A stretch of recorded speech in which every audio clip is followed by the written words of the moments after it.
这个男人也太厉害了，独自一人探索西哈努克南侧的无人小岛，在进岛的第一天就捕获到了食物，同时也遇到了超强的暴雨。克鲁通过朋友介绍来到了西哈努克南侧的无人小岛，在这种原始的森林中，100年以上的大树非常多。他选择了一棵直径3米的大树作为根据地，想要在岛内生存，第一步一定是先选择好庇护所的位置。虽然这里看起来很安静，但随时都有可能窜出来野生动物。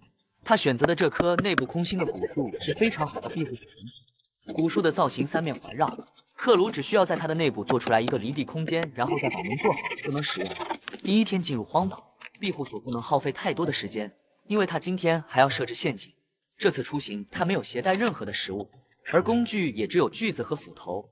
克鲁要在这里用最原始的技巧展示如何在荒岛生存1周。如果此时被困在这里的是您，可以让您带2件装备，您会选择带什么呢？请把您要带的装备发在评论区，我看看谁的装备下面点赞多。就在刚刚，克鲁看到了一个很大的生物出现，他并没有看清楚是什么动物，并且他手里也没有任何的防身装备。现在需要做的是把庇护所的门安装好，然后做一些狩猎的陷阱，看看能不能有什么收获。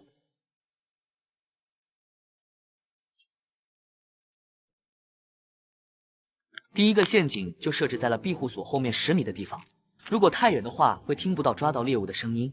而这一次做的陷阱也是最简单的绳套陷阱，它属于一种弹性绳套陷阱。这种陷阱通过巧妙的触发机制，利用弹性树枝或材料将绳套拉起，套住猎物的头部或其他部位，从而实现捕猎目的。不过这种陷阱只能捕捉一些较小的猎物，一旦触发时成功，猎物是很难逃脱的。陷阱安置好之后，克鲁就回基地休息了，因为下午还要去寻找能吃的植物。正当克鲁为找到蘑菇而开心的时候，意外的惊喜出现了。请看后面的陷阱，不知道是什么动物触发了这个机关。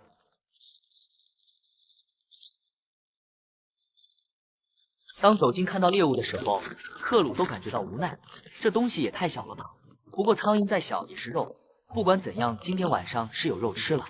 这种鸟类在这里并不受保护。克鲁开始收集柴火，他从进岛到现在还没吃饭。就在这个时候，机关又触发了。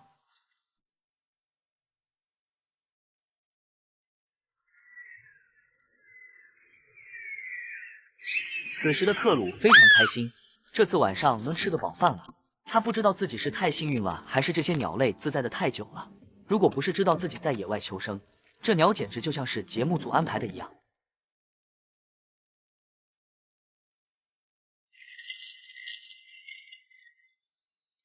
夜幕降临，此时雷声响起，克鲁能感觉到周围的湿度在迅速的提升，看来第一晚他就有可能遇到暴雨天气。此时他烤制的山鸡也熟了，这种肉非常有嚼劲，并且多汁。而另一只他却并没有吃掉，他本着小鱼钓大鱼的原理，把另一只山鸡放在了鸡冠里面吸引别的猎物。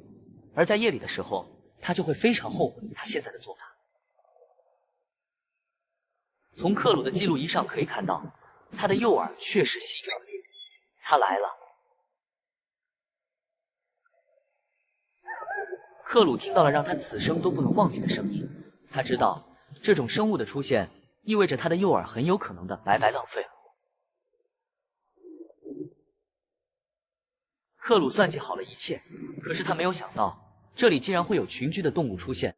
此时的他开始后悔晚上不如多吃一只了。正当克鲁回到庇护所内，开始想着明天如何捕猎的时候，外面的雷声仿佛在脑袋上面下来。真是屋漏偏逢连夜雨，刚丢失食物的克鲁又赶上了巨大的暴雨。而幸运的是，庇护所的主体结构是一棵大树，除了门口会漏一点雨之外，别的地方根本不可能漏雨。而雨下的这么大，就不会有任何的动物出来捕猎，克鲁也不用担心自己的安全。大雨也冲刷了所有的气味。